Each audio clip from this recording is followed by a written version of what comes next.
لعبتها المفضلة منذ الطفولة المعارك والحروب، وحلمها الأكبر كان أن تصبح جندية، ثم كبرت لتصبح المرأة البريطانية الوحيدة التي حاربت في الحرب العالمية، وكتب اسمها بالتاريخ تحت عنوان المرأة المسترجلة. فلورا سانديس، امرأة تفوقت على الرجال.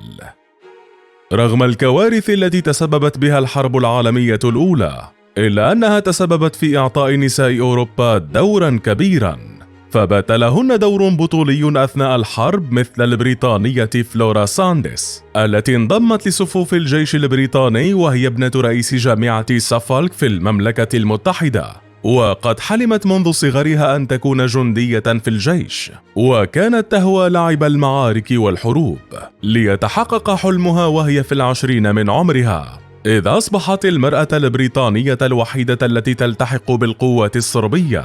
قبل ذلك كانت فلورا تسعى دائما إلى المساواة بين النساء والرجال، وأثناء تواجدها على الجبهة لم تكتفي بكونها أحد أفراد الجيش المقاتل، بل رأت أنها يجب أن تكون تصرفاتها أيضا كالرجال، فكانت تفعل كل ما يفعله الرجال من التدخين وشرب الخمر ودخول السباقات والتدريب على الرماية.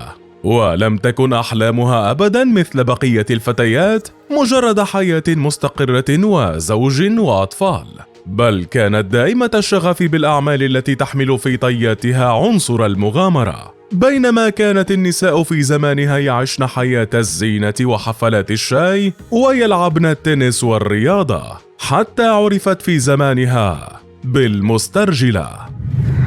محاربة شرسة.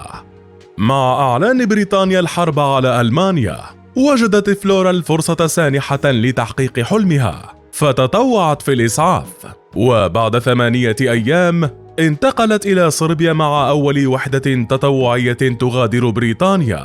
سرعان ما جندت بعد ذلك في جيش الدولة الصربية، وكانت من الدول القليلة التي تقبل تجنيد النساء، وبالفعل كان أداؤها رائعا في الحرب، وباتت تترفع من مرتبة إلى مرتبة، وترقت بين المناصب حتى وصلت لرتبة رقيب أول.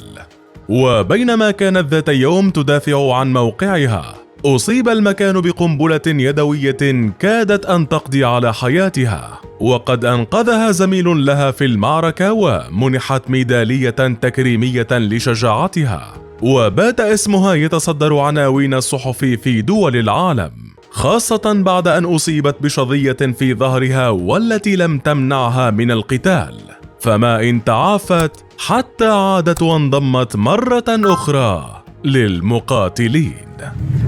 الحياة بعد الحرب. بعد أن أنهت خدمتها العسكرية في الجيش عام 1922، كان من الصعب جدا عليها التأقلم في الحياة الجديدة، إذ كان عليها أن تعيش كامرأة، لدرجة أنها في أول مرة خرجت فيها إلى الشارع بزي النساء كانت تحاول الاختباء من أعين الناس خجلا من نظراتهم، واستغرق الأمر 5 سنوات حتى استطاعت العيش كامرأة طبيعية، وتزوجت ضابطا روسيا انتقلت معه إلى يوغوسلافيا التي غزتها ألمانيا بعد 4 أيام فقط، وكانت تنوي العودة إلى المجد والقتال، إلا أن الجيش الألماني اعتقلها لأسبوع، وما إن خرجت من المعتقل حتى توفي زوجها إثر أزمة قلبية. بعد وفاة زوجها باتت فلورا سانديس وحيدة في بلاد غريبة، فانتقلت إلى القدس لتعيش مع ابن أختها، ثم ذهبت إلى زيمبابوي، وانتهى بها الترحال في بلدها الأم إنجلترا، حيث أكملت حياتها على كرسي متحرك حتى توفت عن عمر 80 عاما، بعد أن أنفقت كل ما ورثته من أهلها وزوجها في اكتشاف العالم وكل ما تمتلك أيضا، إذ كانت تعمل في نهاية حياتها في الكتابة وعملت سكرتيرة أيضا. فما رأيك بهذه السيدة؟ وهل سمعت بها من قبل؟